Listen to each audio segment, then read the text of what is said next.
Hi, I'm Colin from Young Promoters Network. I am sitting here with post-punk laptop rapper MC Lars. Hey, what's up, Colin? How are you? I'm doing very good, thank you. How is it going in Pontypridd? Very good, very good. Finally found wireless. You put out your third studio album, Lars Attacks, last year, and I'm just wondering, how has that been received by fans, the general public? Sold 20 million copies. Cover of Rolling Stone. No, it was good. It was my first independent record, and I had a lot of guests on it. It's a very serious record that's not very pop-punky, but I like it. It's the kind of record I wanted to make. But the reviews were, well, rubbish. But it's okay. I do what I want anyway. You've been touring with Wheatus, like, you know, in the UK, so I'm just wondering, how has that experience been? How did it come about? And how are you enjoying it? Have you heard This Gigantic Robot Kills? I have. They produced a few songs on the album. I met them in 2007 on tour with the Army of Freshmen in Punchline. And so we became friends. So they're like, hey, we're doing this 10th anniversary tour. You want to come? Blah, blah, blah. I was like, sure, blah, blah, blah. I hear you're making a children's album currently. How'd you know? Because I've been keeping up to date. I'm doing kids' songs and a kids' album this summer. I'm doing a kids' TV show.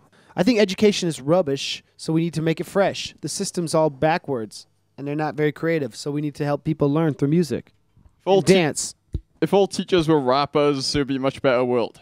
You told me earlier you were filming a music video, so tell me a little bit about that. How'd you hear about that? Told me earlier. So I did a video called Flow Like Poe. I'm going hard on that tetrameter. Flow like Poe. I'm going hard on that tetrameter. Flow like Poe. I'm going hard on that tetrameter. That's the chorus. And so in the video, I'm Edgar Allan Poe. So I dyed my hair brown. You'll see that tonight on stage. We have the video and the rap. Since you released The Graduate in 2006, your debut album, how do you feel the industry has changed? Because when you put it out, the industry was a bit more like physical sales, but now it's kind of like deteriorated a lot. So like, what's your opinion and how do you feel it's changed as such? That's a good question. I think I hit it right. I hit the right songs at the right time. So, you know, not many artists have been doing this 10 years as a full-time vocation. You know what I'm saying? So it's all changed, but I was ahead with telling people to steal my music, endorsing services like Spotify before they even existed. You know what I mean? Being on my grind, having creative art, having low overhead and prolific output. You know what I'm saying? Lots of videos. I think it's changed because all the record stores are closed. So unless you're like Justin Bieber or who else is big? I don't know. Lady Gaga. Snap. Then it's like the old model isn't necessarily that helpful because there's such an overhead to get your CD into stores. I'm so glad I never signed a major label deal because any artist on a major label deal, or if you're using the old system, it's hard because it's not very progressive. You can have that fire hit, but you won't be able to do it for 10 years because then the machine will collapse on you.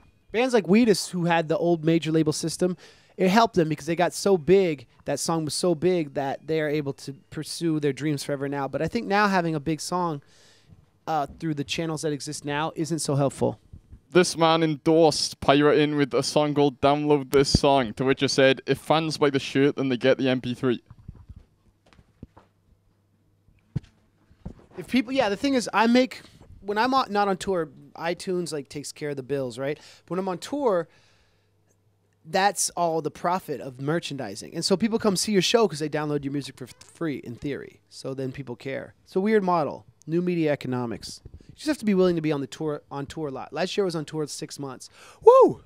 And now you have 3 albums out. Like, how do you decide to write a set list now? Because you have so many songs, so many fan favorites. How do you decide to fit it all into half an hour, say? It's a good question. It's hard. I mean, this tour is some new stuff and some old stuff. You just got to make sure that the new stuff... I mean, every song you do has to have an audience participation element. There's some songs like on Lars Attacks that don't really work live because they're just so slow and dark.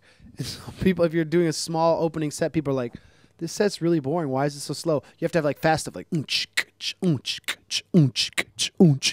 What is your opinion on Young Promoters Network and just the general way young people are getting involved in the industry? I think it's important. Punk rock is about young people creating their own content. And I think it's important to create more and consume less. In the Dead Kennedys' Jello Biafra's album, he has a quote on his spoken word album. It says, anyone could have made this record. Now go do your own. And well, thank you very much, MC Lars. Young Promoters Network would like to thank you very much for your time and thank you for your kind words. Punk Rock Jim, Colin. MC Lars, signing out. Peace!